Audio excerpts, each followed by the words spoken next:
Jim, you want to talk about TrueUSD? From what I've seen, you basically sign up with an account, app.trusttoken.com, verify your email, enable two-factor auth, do KYC AML, and then you mint and redeem TUSD. You want to explain maybe the process on that? Yeah, I sent in private chat the links, but basically in 2017, when I came into the crypto space, in March of 17, every few weeks I would hear about someone that used a credit card through a website, and then their account for their checking account or their mortgage or their car loan would be closed because there was some scrutiny about clawback, about buying these risky assets. And it was always accompanied with a letter from the bank saying, we want to protect you by preventing you from participating in cryptocurrencies. Thank you, but we don't want your business. So Bank of America was doing it. Other accounts were doing it. MasterCard did it, all these different things, right? In 2017 and 18 in that bull. And then the concept of stable coins on chain, things like that started to come around. I don't remember USDC, but I guess it probably existed in 17. I thought that I was just directly buying Ethereum back in 17, but maybe I'm wrong. And the difference about the onboarding and offboarding, both for when I talk about cryptocurrencies with a peer group, is they go through a KYC. It is an escrow company network. So it's not a single entity. It is a network of around 1,000 entities, including real estate companies that deal with escrow all the time, title companies like Chicago Title, or high dollar escrow accounts that handle classic cars, or they handle the trade of businesses. Basically you get financing, you buy a dry cleaner from someone that wants to sell it, things like that. So your escrow services. Escrow handles trillions and trillions of dollars of trade just in the United States every single year. So, I like the SIC code, which is basically how a company is registered as an LLC or C corporation, how basically when you send or receive a wire, it goes, some of those elements are highlighted on the wire from your bank institution. And when they look at something that is in 17 or 18, it may be legal to transact with a marijuana dispensary in California because state law says it's legal trade, but it is limited in federal, especially federal banks. So examples like Denver, Colorado, the state of Colorado has permitted trade in legal trade in dispensaries and all kinds of different products related to marijuana. But they can only use state banks. So they have hundreds of millions, if not billions of dollars. They can't go into federal systems because the charter of the federal bank says they can't. Right.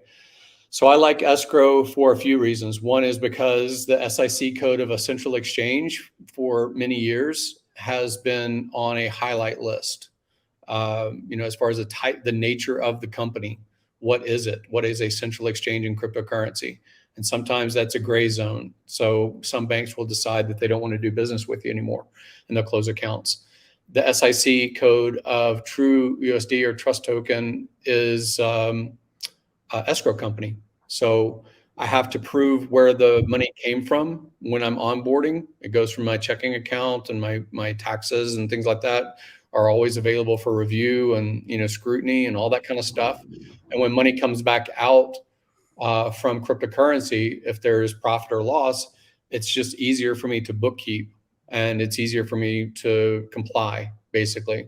So it's not necessarily the same perception by banking authorities when I'm going through that path versus a central exchange like Coinbase or Bittrex or Gemini.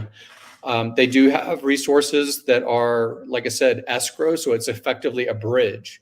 On one side, you can see the balances. It's not very high by comparison, to what has been minted in Tether or been minted in DAI or in, might be in liquidity pools across different ERC20s even, right?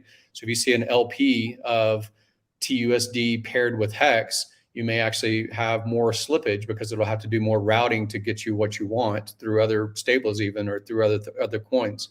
So I wouldn't say that it's for high volume, tons and tons, because it actually is money vaulted, 100% audited, one-for-one collateral, mint when a wire comes in, burn when a wire goes out to your account, kind of a bridge. It's a bridge more than it is an exchange. So I like it for a lot of different reasons. The risk profile, however, is also a trade-off. The trade-off is you can have a lawsuit and it can attach the escrow that is held at the custodian of the company. So you could get sued. And if you get sued, that is an asset that's on the escrow side. So that's something to keep in mind as well. But I care about it because I tend to shield things legally through LLCs, as far as property management companies and things like that. So it depends on your purpose. If you're just trying to have a quick onboard, you don't mind sometimes 7 to 10 days wait for money to hit Coinbase or Gemini and be available for you to trade it or transact, then some people just might be more comfortable with the USDC route of onboard and offboard. And maybe they want to deal with Coinbase Pro and not have transaction slippage and have someone else hold your keys and things like that. But what I love about TrueUSD is when it's minted, it lands in your MetaMask. It does not land on their platform, and then you got to do a secondary transfer to get it to your MetaMask. It is directly in your MetaMask, it is directly out of your MetaMask, your hardware wallet. It is in your custody the moment that it is minted. And when you send to basically burn or redeem, it is no longer in your MetaMask. And within, I think, 4 to 5 hours, you'll see it on your bank account balance ledger. So I like that it promotes custody. It promotes self-custody. I like that it's a bridge instead of a central exchange. I like that if I onboard or tell people about it, they don't see 200 games to play in the casino of crypto. So there's a lot of reasons why I like it as a stablecoin ramp. Yeah, it definitely is. Is that something? Can people use that as a, Monica was asking earlier about Coinbase alternative. Is it just the app? And like you mentioned, you just go there, connect your bank account, mint, redeem, burn, all that stuff, and it works just faster than Coinbase. Would you kind of, I guess, would that be the summary of the benefits of using it? Far faster. It's far faster because it's not as much of a. It's at least in my experience. I haven't used a central exchange in like 4 years, something like that. They're always available. They're always like, you should have more than one route in or off, right? And from crypto, you never know what would change. They do have their compliance rules. There are property laws that are different than making a deposit into a bank account. That doesn't mean that that's your money anymore. It's now their money. Making a deposit on a proxy bank like Celsius or BlockFi doesn't mean that it's yours. You've seen that evidence play out. However, when you do escrow, it is yours until it is the trades are basically complete. So there's just more protection in general about property rights through a bridge.